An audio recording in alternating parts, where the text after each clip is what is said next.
I was just curious if you saw that. All right. Yeah, I have to read more about it. Haven't seen it. That that was my attempt at a warm-up question. Oh, okay. All right, so welcome to episode 89 of Farm to Markets. This is the show where participants only get 5 minutes to state their opinions, and the person with the most time at the end wins, but there are no prizes. Today we are talking about the stock allocations of older Americans, affirmative action, longevity clinics, mutual fund names, and billionaire cage matches. Older Americans keep rolling the dice in the stock market, ignoring the conventional wisdom to protect their nest egg by shifting more of their investments to bonds. Nearly half of Vanguard's 401k investors are actively managing their own money, and people over age 55 held more than 70% of their portfolios in stocks. In 2011, 38% did so. At Fidelity Investments, nearly 4 in 10 investors aged 65 to 69 hold about 2/3 or more of their portfolios in stocks, and it isn't just baby boomers. In taxable brokerage accounts at Vanguard, 1/5 of investors 85 or older have nearly all their money in stocks, up from 16% in 2012. The same is true for almost a quarter of those aged 75 to 84. Why do you think older generations ignore conventional portfolio theory in their portfolios?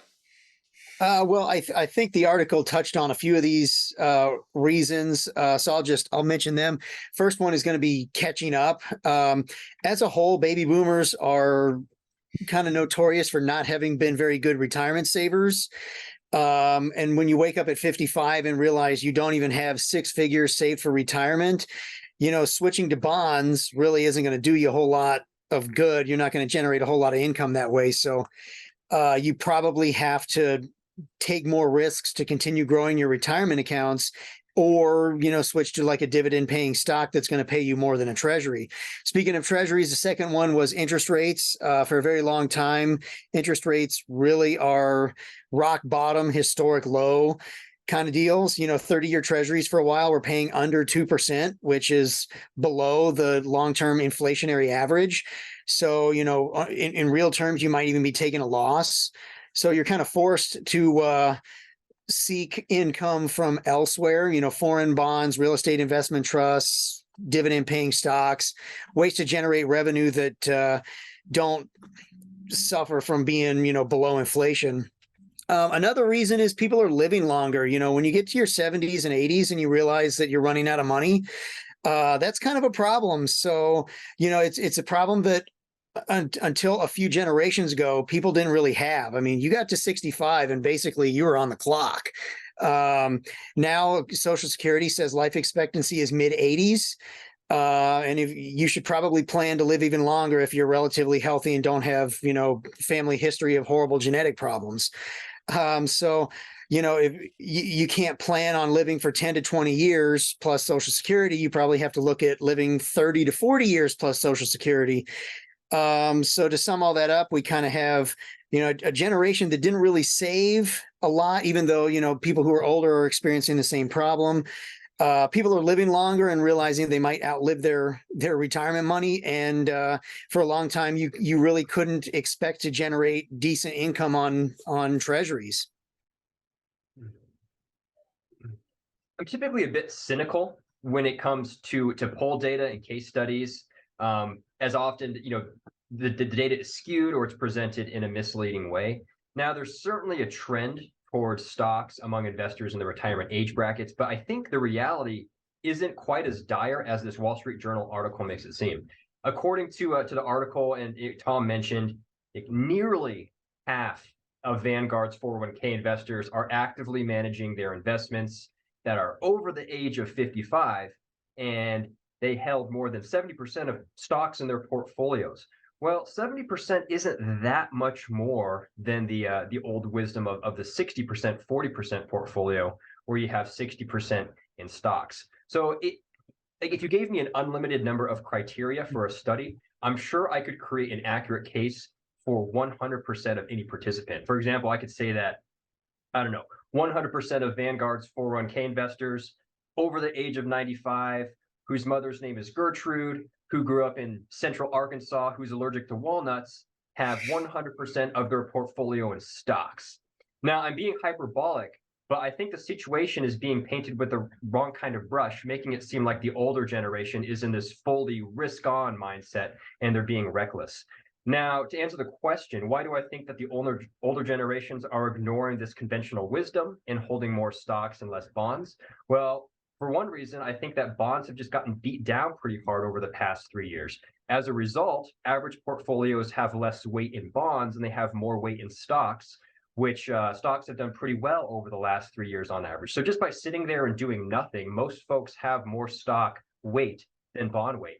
Another reason is investors, they're interested in things that are doing well and they're chasing the trends a little bit more. We haven't had this much disparity in stocks and bond performance in a long time. So there's folks out there that are trying to make those changes for a lot of reasons that Alex mentioned. The bottom line is whether you have a 60-40, a 70-30, 80-20, or a 100% stock portfolio, your investments should align with your goals and your cash needs. Not everyone fits that 60-40 tradition. So give a hard look at yourself. What are your goals? What are your cash needs? And then invest accordingly.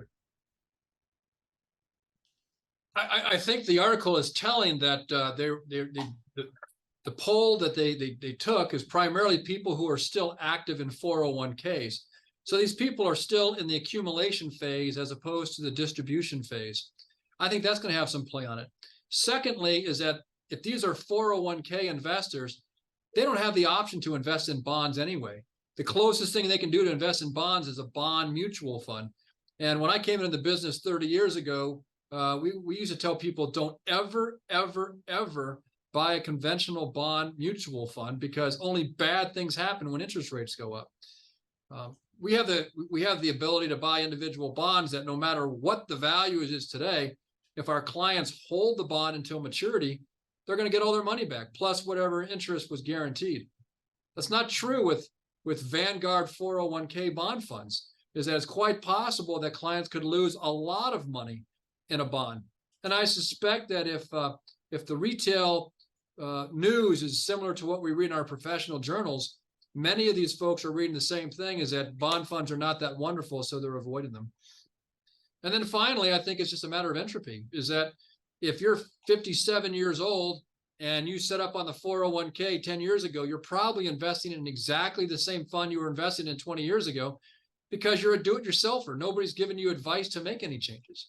We're in the advice-giving business, so our clientele basically listens to what we have to say. These clients, they get a little handbook from their employer, and that's the best guidance that they get. So I don't think this is an indictment on the whole generation. I think that this survey is somewhat skewed and is given a false sense of what actually happened on a wholesale basis. Yeah, for the last 10 years, I mean, interest rates have been, close to the historical lows, and every other journal in the Wall Street Journal and other places has been telling people to avoid bonds because at some point, interest rates were going to come up, and everybody was screaming from the rooftops how much bond funds were going to get annihilated. So it's no surprise that everybody is void of bond funds in their portfolio. And then also, people are working longer. So some of these people in their 60s, they probably like their jobs and are probably just keeping their 401ks, towards a more 60-40, 70-30 split because they're still actively contributing money to it. And then there's also the fact that a lot of generations, like my dad's age, they bought like Coca-Cola and Berkshire Hathaway, and they continue to do really well for them. And if you own Coca-Cola or Dow or Verizon, I think Verizon's paying like a 7% dividend.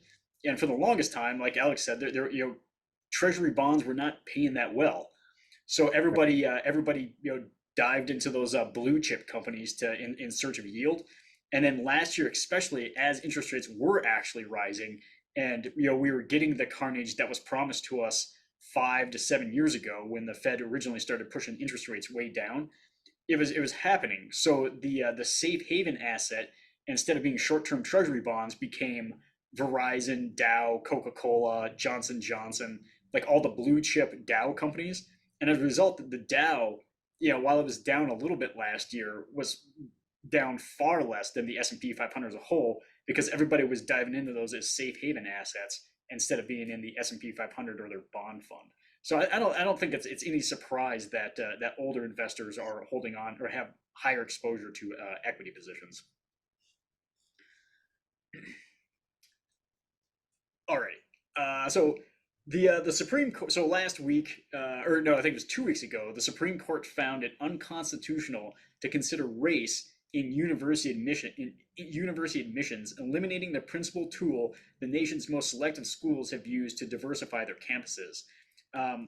So on Thursday, a couple weeks ago, so this says Thursday, but it was a couple weeks ago, the Supreme Court reached a 6-3 decision will force a reworking of admissions criteria through America's higher education system, where for decades the pursuit of diversity has been an article of faith. Do you agree with the Supreme Court's decision? Personally, yeah. I'm surprised it took this many tries to get affirmative action declared unconstitutional.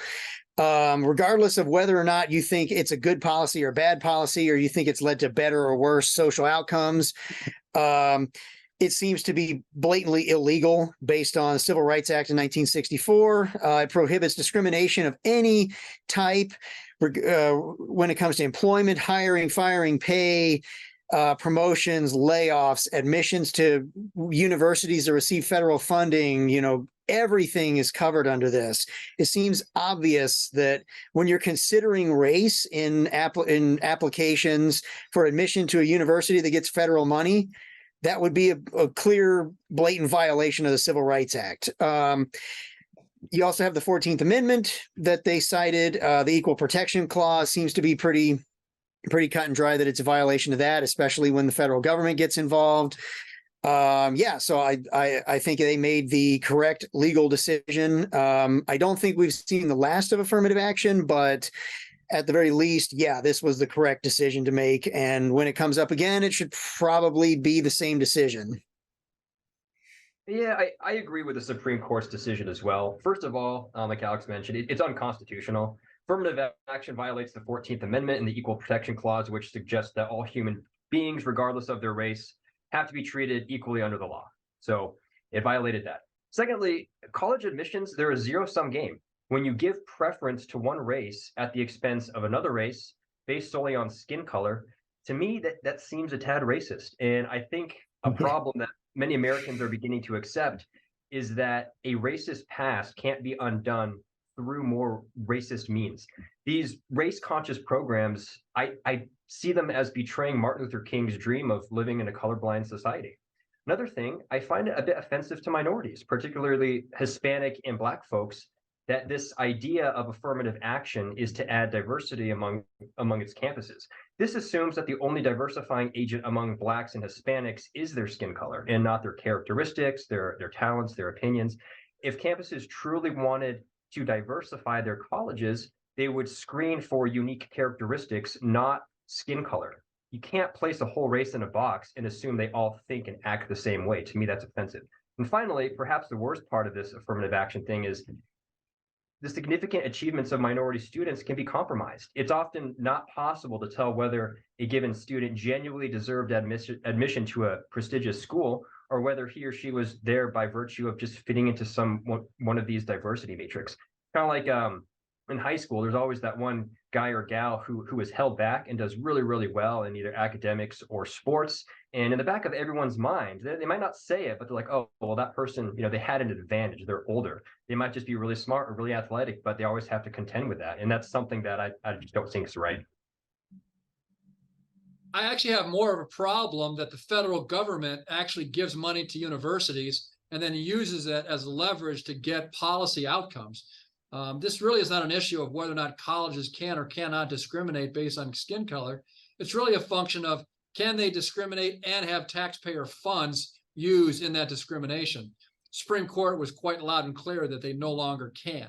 So I agree with that. But I think a lot of our problems stem from the fact that we don't see the federal government being authorized in Article 1, Section 8 of the Constitution that they should be giving money to universities to control racial outcomes on college campuses. That's outside the purview of the federal government. Quite frankly, I think that the individual state should have the right to do that if they choose. But what I don't want is I don't want taxpayer funds being used to try to exercise those sorts of outcomes. No, that'll make sense. And there's also the problem like mismatching. Thomas Sowell talks a lot about mismatching. So if you are going to, you're trying to solve the problem too far down the stream. So if you want to elevate, minorities to higher positions in society, giving them a unfair advantage in college admissions probably isn't the way to do it. You probably want to look more upstream to when they're little, like why are they not, getting the same test scores and stuff like that as other people.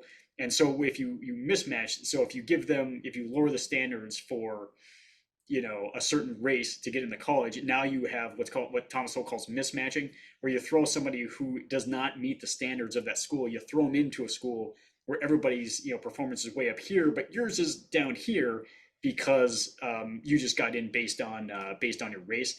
And now, even if you are pretty good at math, you're not maybe the best at math in the nation, like some of these kids at like MIT are. And so you either fail out of college or you switch your major to like political activism or something like that.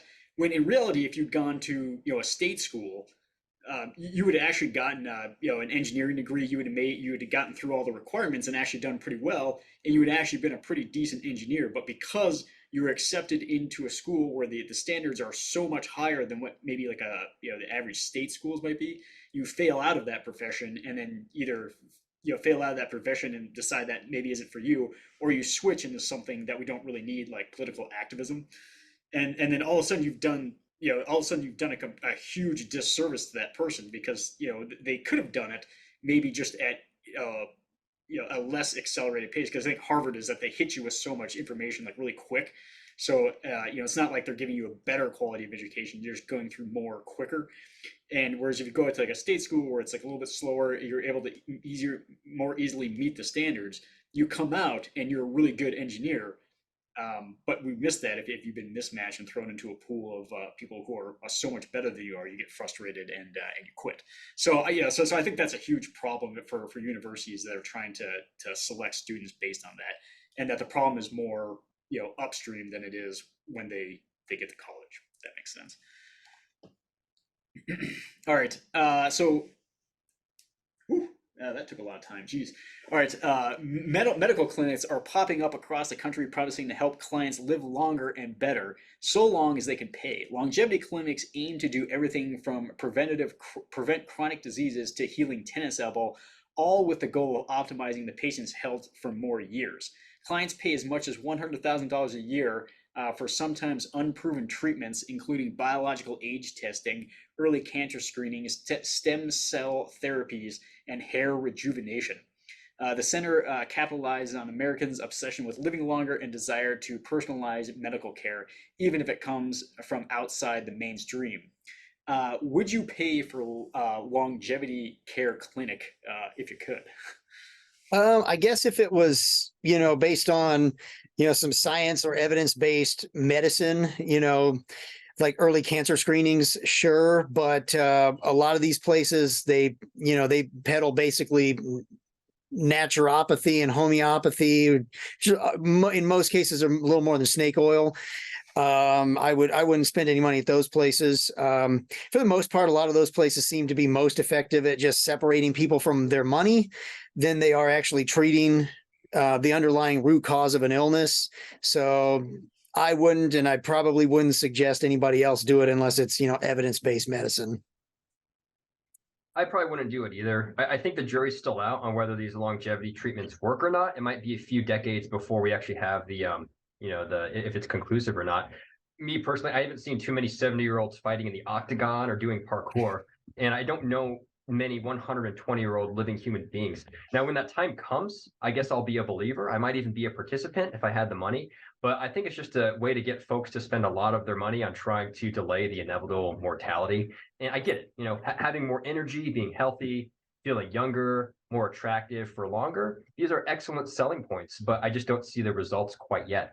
Now, with that said, I don't have a problem with folks spending $100K a year on these longevity clinics if it's on their own dime. I mean, science and technology, they're cool. I hope they have some serious breakthroughs. But the second that my insurance starts covering skin treatments for folks that just want to look younger, my opinion might change a little bit. I tend to be somewhat of an old soul, and many of my friends are a decade or two older than I am, and they seem to be living rather healthy, productive lives, and they don't belong to any of these longevity clinics. What they do belong to is a community of active people who enjoy life and are constantly doing new things and learning new things and experiencing new things. They tend to be very good at relating both above and below their own generation. And they tend to be physically active, where physical fitness, with a special emphasis on weight training, is part of their daily routine. I don't think it's worth $8,333 a month to have people do all these other things for you, when I think that what they're trying to accomplish can be done if you just do all the things they teach you in kindergarten. Yeah, if you watch your diet, drink water, and exercise, that's 90% of the Hey, battle right there. yeah. All right. So the Wall Street Journal did its own article. So when it comes to names of new mutual funds, more is often less. As mutual fund companies continue to introduce new products, they often assign the funds longer and more complex names. This could be because the companies want to attract attention to the funds, or because all of the simple fund names have already been taken. So the Wall Street Journal decided to take a look at whether fund name complexity relates at all to the performance of the fund. They found that the more complex a fund name, the lower its pre-tax and post-tax returns are compared with returns of similar types of funds with simpler names. Do you think investors should consider the fund name before investing? I think that's probably more correlation than it is causation. I think probably what it's getting at is that it's really hard to beat the market. And if it was easy to do it, everybody on the stream right now would probably be out of a job. More complex names, probably, to me, it sounds like they represent more complicated funds that try and do all kinds of different things to try and juice returns or prevent losses. And the more complications you add, the more chances you're giving yourself to make a mistake. So I would probably think that's more likely what's going on than complicated names ruin the fund itself. Am I already out of time? Yeah, you're like negative Correct. 16 seconds. Wow, I was wordy today. Okay. So I guess I'm up, huh? Yeah. Yep. You know, I think when you're the Wall Street Journal and you're a financial newspaper, you have to say other things besides buy quality investments, diversify, buy things that are appropriate, be smart with the income every day. And I think this just came up with, hey, let's do a news story on the correlation between mutual fund names and their performance. I would say don't put that as part of your matrix for making decisions on investing. Yeah, this study kind of counts as, throwing pencils in the ceiling and seeing which ones stick. It's like it was a slow news day. They probably had the intern write something, and this is what they came up with. So, all right, last question. So Elon Musk and Mark Zuckerberg have agreed, at least through a social media post, to an MMA style cage match. So the kind of the backstory with this is that Facebook, which is Mark Zuckerberg's company, is launching a competitor to Twitter called Threads, and so the two were kind of having an exchange on, I guess, at Twitter. I guess I can't remember where it's at, but basically, yeah, they're like, we should fight, and the other one's like, name the location, and Elon Musk is like, the Vegas Octagon. And then it kind of ended there, and people are like, we actually gonna get a fight or not? Do you think they're actually gonna have a fight? No, but if they have a weigh-in, then that would be pretty incredible. Even if there's no fight, a weigh-in itself would be awesome. Yeah. I do not think it's going to go down. I think this is just something that showed up in the Wall Street Journal when you've got billionaires with a lot of money and a lot of time on their hands to try different things. This would be a huge way for them to make money for both their platforms. If Elon needs money for SpaceX, you stream this on Twitter, and you do it. You want to make some money? Yeah, put this on Twitter. So, Yeah. all right. All right.